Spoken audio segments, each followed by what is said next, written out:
จะช้ากว่าข้างนอกสวัสดีค่ะนักสืบสาววันนี้มาแบบมี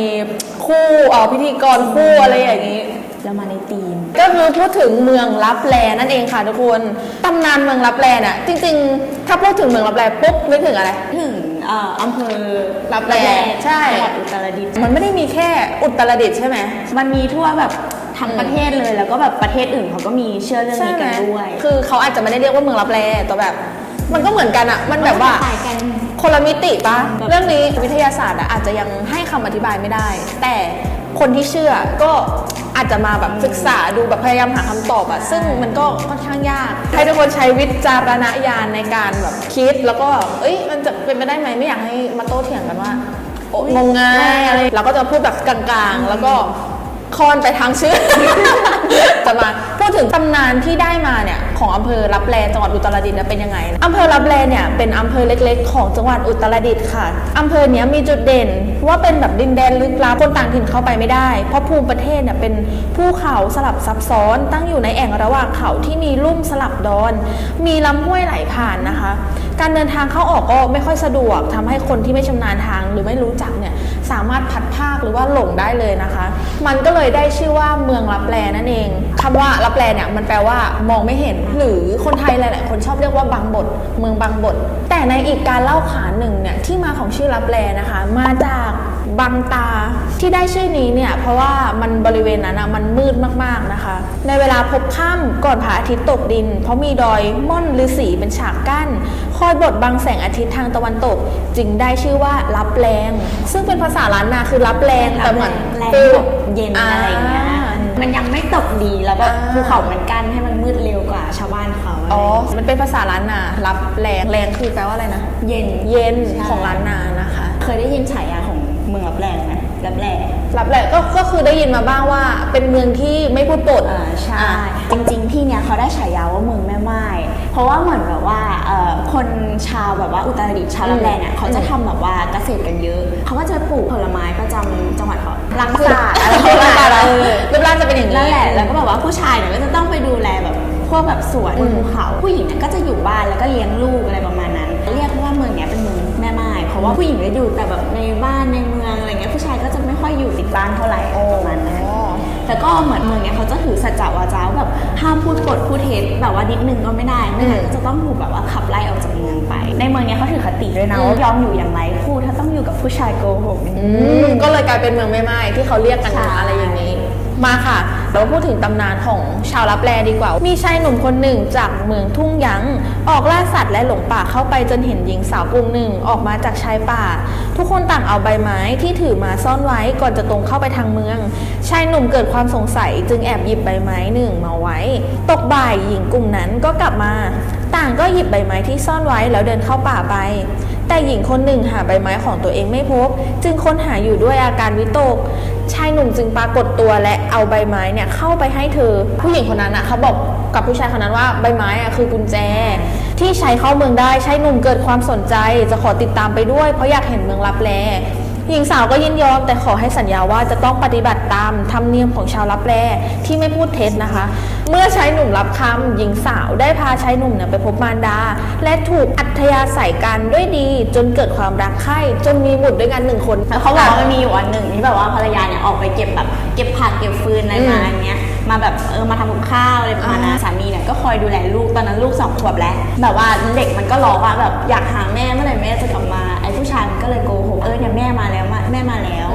แล้วแบบเด็กมันก็หยุดร้องไห้แม่ของแบบภรรยาได้ยินผู้ชายคนนั้นพูดโกหกก็เลยแบบว่าไม่ถูกใจแล้วแบบแกพูดเท็จนะอะไรเงี้ยก็เลยเหมือนแบบพยายามขับไล่ออกจากเมืองไปตอนที่จะแบบกำลังจะออกจากเมืองผู้หญิงก็เอาขมิ้นใส่ในย่ามไปใส่ไปเยอะมากเลยนะว่าอย่าเปิดจนกว่าจะถึงบ้านของผู้ชายอะไรเงี้ยแล้วผู้ชายก็เลยแบบว่าโอเคแบบล่ำลาอะไรกันเสร็จผู้หญิงก็เดินออกมาส่งข้างหน้าเมืองลับแลผู้ชายเดินกลับแล้วทีนี้เหมือนผู้ชายรู้สึกว่าเป๋ามันหนักมันเปิดกระเป๋ามาก็เห็นเป็นขมิ้นเอาออกโย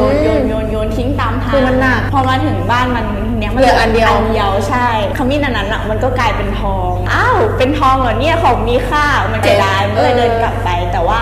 พอตอนเดินกลับไปไอ้พวกขมิ้นที่มันโยนไว้มันก็กลายเป็นต้นไปหมดแล้วว่าจะเดินกลับไปเมืองลับแลก็แบบไม่มีทางไปแล้วอย่างนั้นก็ตัดใจ เพราะอันเนี้ยแหละมันก็เลยเป็นอาถรรพ์ชายทั้งหลายเนี่ยจะหาทางไปเมืองลับแลแต่ก็แบบไปไม่ได้ทีเมืองลับแลไม่ใช่ว่ามีแต่ผู้หญิงนะแต่แบบว่ามีผู้ชายด้วยแบบผู้ชายน้อย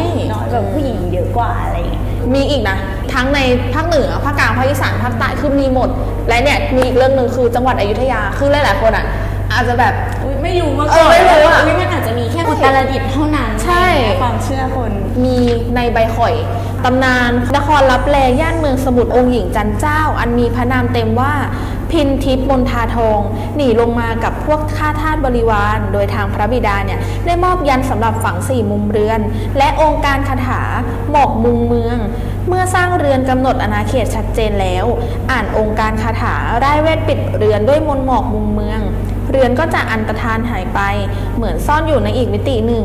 การเวลาภายในเรือนก็จะช้ากว่าข้างนอก เพราะสภาพมิติที่ซ่อนอยู่เทียบได้กับภูมิสวรรค์ชั้นต้นอย่างชั้นจาตุมหาราชิกา1 วันผ่านไปอาจเท่ากับ50 ปีบนโลกปกติ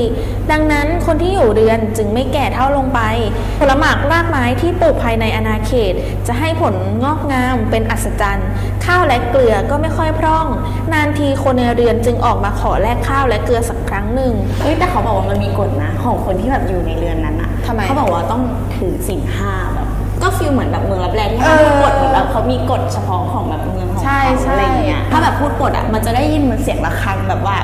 ดังแบบดังมากๆแล้วก็แบบทำให้ปวดหัวแบบรู้สึกเหมือนแบบหัวจะแตกเป็นเสียงๆต้องออกจากอาณาเขตไป เพราะว่าแบบว่าอยู่ไม่ได้ไม่งั้นถ้าอยู่ในอาณาเขตจะได้ยินแต่เสียงระฆัง อีกเรื่องคือเมืองลับแลอยุธยา ใช่ อ่ะ เรื่องราวมันคล้ายๆกันเลยแต่ว่าการไล่มนต์บางตาไว้เนี่ยวันดีคืนนี้จะมีคนเห็นชาวบ้านเป็นชาวสาชาววังแต่งตัวสวยออกมาขอข้าวแลกเกลืออะไรเงี้ยแล้วก็พายเรือหายลับไปต่อหน้าต่อตาเลยแบบไม่ควร น่ากลัว ถ้าเห็นตอนคืนก็แบบหลอนนะ เขาคงไม่มากลางคืนนะ กลัวนะแบบอีกเรื่องเล่าหนึ่งเป็นตลาดมีคนเนี่ยเห็นผู้ชายดุ้งจงกระเบนมาซื้อข้าวมาซื้ออะไรอย่างเงี้ยพ่อค้าก็เลยแบบมองแบบทำไมแต่งตัวแบบโบราณจังผู้ชายจ่ายเงินเป็นเงินแบบเงินพดด้วงเงินสมัยก่อนอะไรประมาณนั้นพ่อค้าก็แบบอ้าวไม่ได้แบบสมัยนี้เขาไม่ใช้อันนั้นกันแล้วเขาใช้ธนบัตรกันแล้วอะไรประมาณนี้ชายก็เลยแบบถอดตังหูแล้วก็แบบเอาให้พ่อค้าคนนั้นไป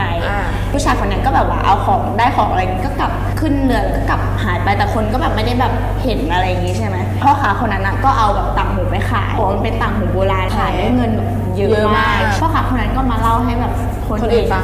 งแต่ก็แบบว่าประมาณ2 ปีมั้งแบบไม่มีคนมาเลย2 ปีผ่านไปปุ๊บผู้ชายคนนั้นก็กลับมาอีกกลับมาพร้อมครอบครัวมั้งอันนี้ไม่แน่ใจนะมาซื้อของทีเนี้ยแบบเขาพร้อมต้อนรับกันอย่างนี้เลยเพราะว่ารู้แล้วว่าคุณได้คุณรวยแน่ๆ อันนี้ไม่แน่ใจว่าขายไหมแต่ว่าเหมือนฟีลแบบประเคนแบบเอาไปเลยอย่างเงี้ยถ้าจำเท่าที่อ่านมานะก็ประมาณนั้นแล้วก็เหมือนแบบว่าชาวบ้านก็แบบพร้อมขนของขนอะไรก็แบบไปส่งเขาแล้วทีนี้ก็เหมือนแบบว่าหายวับ ไปกับตายก็เลยแบบทุกคนก็แบบอ้าวมันมีอยู่จริงแน่เลยแบบเมืองรับแลอะไรแบบ คือเรื่องเล่าอ่ะเยอะมากในไทยต่างประเทศก็มีเมืองแอตแลนติสคือซึ่งเขาก็ยังหาข้อพิสูจน์กันเลยคือไม่ใช่แค่คนไทยนะคะที่มีความเชื่อในเรื่องนี้ต่างประเทศก็เชื่อก็มีใช่ เกิดเรื่องแบบรับแลคนเขาเล่ากันปากต่อปากขึ้นมาอะไรประมาณนี้ก็มีแบบคุณตาคนหนึ่งอ่ะเขาก็แบบว่าไปได้ยินเข้าแล้วเขาก็เลยแบบว่าเกิดความสนใจเขาไปหาข้อมูลมันตรงกับสิ่งที่เขาเคยได้ยินมาเมื่อตอนเขายังแบบเด็กในสมัยนั้นน่ะอยุธยาตอนปลายที่กรุงศรีอยุธยาใกล้จะแตกบรรดาแบบขุนศึกที่ถูกส่งไปรบอะล้มหายตายจากกันไปเยอะมากส่วนพวกที่แบบมีวิชาอาคมอะพอเอาตัวรอดกันได้รวมตัวกันเพื่อแบบปกป้องพระนครเหตุการณ์สงครามเนี่ยมันก็ยังแบบคงรุนแรงขึ้นทุกวันอะไรเงี้ยผู้คนก็แบบล้มตายกันส่วนคนที่จะป้องกันตัวเองได้ต่างก็อพยพหนีภัยสงครามไปเพราะว่าแบบช่วงนั้นมันแบบรุนแรงจริงๆประชาชนที่ติดค้างอยู่ในเมืองเนี่ยก็ได้รับความเดือดร้อนแบบแสนสาหัสเลยกำลังทหารเหลือน้อยข้าวก็แบบแพงในขณะนั้นก็มีครอบครัวของนายทหารขุนศึกท่านหนึ่งเนี่ยซึ่งขุนศึกท่านนั้นเป็นคนดีมีวิชาอาคมที่แกร่งกล้ามากเมื่อถึงคราวที่จะต้องออกจากบ้านไปรบกับข้าศึกศัตรูนั้นเกรงว่าเนี่ยทางบ้านจะเดือดร้อนก็แบบเป็นห่วงลูกเป็นห่วงเมียไล่คาถาอาคมแบบรวมพลมาแบบมาไล่คาถาอาคมแบบปกป้องดูแลแบบไม่ให้ภรรยากับลูกเมียเนี่ยโดนโจรมาปล้นแต่ด้วยความที่เขาเป็นคนมีฝีมืออาคมเขาเลยแบบแกร่งกล้ามากแบบก็เลยสามารถติดคาถาเป่าพระคาถาอำพรางบริเวณบ้านเรือนและไล่นานทั้งหมดแล้วก็กำชับให้ลูกเมียเนี่ยให้อยู่แต่ภายในบ้านส่วนเสบียงเนี่ยอาหารก็ตุนไว้มากพอที่จะเลี้ยงดูคนในนั้นได้แบบหลายๆปีคนที่อยู่ในนั้นทำไร่ทำนาดูแลตัวเองไปก่อนเพราะว่าที่คาถาอาคมมันแค่แบบมันทำบริเวณบ้านแล้วก็แบบบริเวณไร่นาด้วยข้อห้ามที่เขาสั่งมาเลยก็คือแบบว่าห้ามแก้อาคมที่ลงไว้ให้รอจนกว่าผู้เป็นพ่อเนี่ยกลับมา แต่ว่าถ้าจำเป็นจริงๆก็ให้ออกแบบทางนอกเขตทางแม่น้ำแล้วใช้คาถาปิดบังตาคนภายนอกไว้เหมือนเดิมซึ่งคนในบ้านก็รับปากกันเป็นอย่างดีแล้วก็หลังจากนั้นเนี่ยผู้เป็นพ่อไปออกรบแล้วก็ไม่ได้กลับมาอีกเลยทำให้อาณาเขตที่ตนเองได้ทำการล้อมไว้เนี่ยด้วยผ่านคาถาอาคมปกปิดไว้ก็กลายเป็นเมืองเร้นลับไปเลยแบบว่าอยู่อีกมิติหนึ่งไปเลยมันไม่มีใครมาแก้อาคมได้อะไรประมาณนั้นคนในนั้นก็ยังใช้ชีวิตกันอยู่ปกติสุขเลยนะแต่แบบบางทีเขาก็แบบมันขาดแคลนเนาะอาหารที่ตุนไว้ไม่พอคนที่อยุธยาก็เห็นผู้หญิงแบบแปลกๆออกมาจากไหนก็ไม่รู้แต่งตัวแปลกๆมาซื้อของที่ตลาดอะไรอย่างเงี้ยก็มีมันไม่ใช่เชิงตำนานนะแต่มันเป็นเรื่องเล่าขานที่นี่รู้สึกว่าน่าจะมีทุกจังหวัด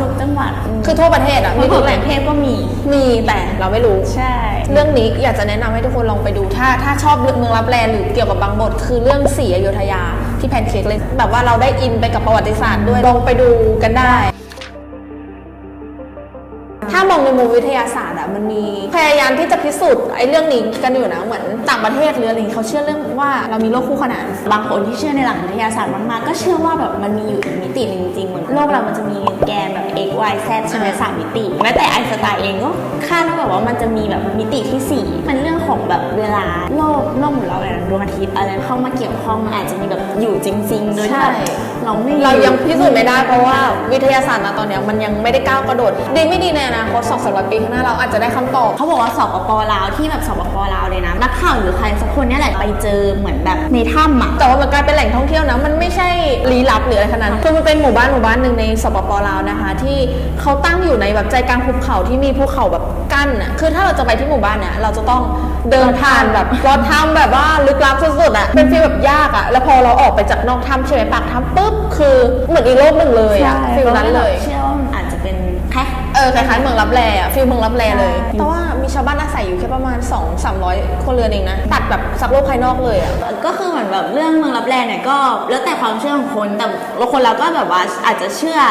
แต่แบบเหตุผลที่มาซัพพอร์ตแบบว่าความเชื่อของเรามันก็อาจจะแตกต่างกันไปขึ้นอยู่กับแต่ละปัจเจกบุคคลประมาณนั้นคนที่กดเข้ามาก็คงจะสนใจหรือเชื่อเรื่องตำนานอะไรพวกนี้เหมือนกันแหละก็หวังว่าทุกคนเนี่ยจะสนุกกับการที่เรามาเล่าให้ฟังคิดซะว่าเป็นนิทานก็ได้ใครที่เป็นสายเดียวกันก็ต้องติดตามไว้แล้วจริงๆประสบการณ์เรื่องผีเรื่องอะไรเยอะไหมก็เยอะอยู่เก็บไว้คลิปหน้าเราดูคลิปแบบต่อไปดีกว่าถ้าทุกคนชอบหรืออยากให้เล่าเป็นเรื่องผีตำนานไม่ใช่ตำนานที่เราเคยเจอประสบการณ์เราเองและถ้าเกิดว่าทุกคนนะคะมีเรื่องเล่าหรือตำนานอะไรเงี้ยสามารถคอมเมนต์ไว้ได้เลยเราจะได้แบบเอามาเล่าหรือเอามาพูดคุยกันว่าเราทักมาเล่าในช่องไอจีหรือเพจนักสืบสาวใช่นักสืบสาวก็ได้นะคะอย่าลืมกดอะไรคะกดไลค์กดแชร์กด Subscribe อันนี้คือขอร้องจริงๆเลยนะคะ Subscribe นี่สำคัญมากมันคือกำลังใจอะไปก่อนนะคะทุกคนเจอกันอีกที EP หน้าสืบสาวเราเรื่องวันนี้สวัสดีค่ะบ๊ายบายเขาบอกว่าห้ามสดใสแต่คือมาสดใสเฉยเลยลาไปก่อนแล้วเจอกันสืบสาวเราเรื่องเย้จบแล้วเหมือน